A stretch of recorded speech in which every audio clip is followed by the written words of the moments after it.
اول حاجه هنشوفها مع بعض هنا، هتلاقي لعيب الوداد بيعمل التحام بالقدم مع لعيب النادي الاهلي زي ما احنا مش شايفين مع بعض. لعبه زي دي الطبيعي ان هي فاول لصالح لعيب النادي الاهلي، لكن اللي مش طبيعي ان الحكم يحسب فاول على لعيب الاهلي.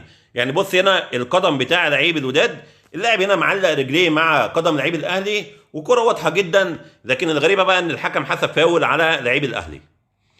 نروح للحلقه اللي بعديها وهنا فاول لصالح الاهلي. هنشوف مع بعض هنا هتلاقي في تدخل بقوه من لعيب الوداد على لاعب الاهلي، وطبعا هنا الاتهام موجود والفاول سليم.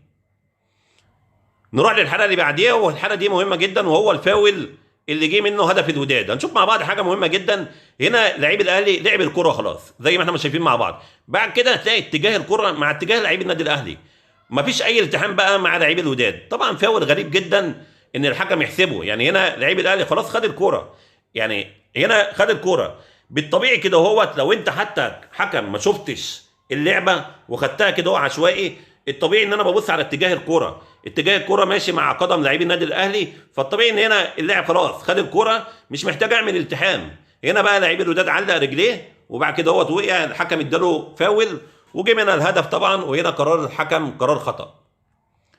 نروح للحاله اللي بعديها والحاله دي مهمه جدا. هنا هنشوف مع بعض كده هتلاقي لعيب الوداد واقع على الارض، بس هنا اللعب شغال والحكم ما صفرش عشان يوقف الماتش. الكره هنا في نص الملعب، يعني كان يقدر الحكم ان هو يصفر ومفيش اي مشكله. شوف بقى مع بعض كده اهوت، هتلاقي ان هو الحكم سايب اللعب واللعب شغال وبرده هنا الحكم ما صفرش.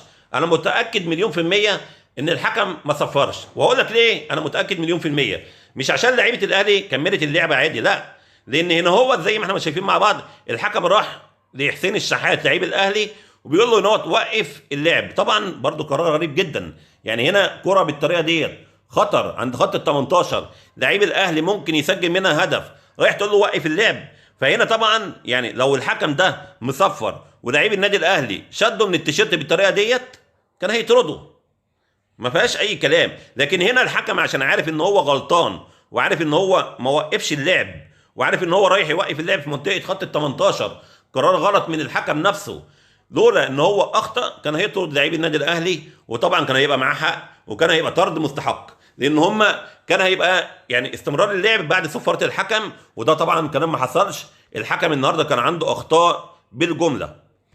نروح للحلقه اللي بعديها، هنا فاول على لاعب الاهلي. هنشوف مع بعض هنا هتلاقي فيه تدخل بقوه، وطبعا هنا الحكم حسب فاول وادى اللاعب انذار وقرار الحكم قرار سليم. نروح للحلقه اللي بعديها، هنا فاول لصالح الاهلي. هنشوف مع بعض هنا هتلاقي فيه التحام بالقدم ولاعب الوداد عامل التحام ودايس بالقدم على قدم لعيب النادي الاهلي. هنا الحكم حسب فاول كان لازم يديله انذار، لكن هنا الحكم حسب الفاول بدون انذار. نروح للحلقه اللي بعديها، هنا كان لاعب الاهلي بيطلب بضربه جزاء. نشوف مع بعض هنا ما فيش اي التحام مع حارس المرمى، طبعا هنا ما فيش ضربه جزاء، كان ممكن كمان الحكم يديله انذار بداعي التمثيل.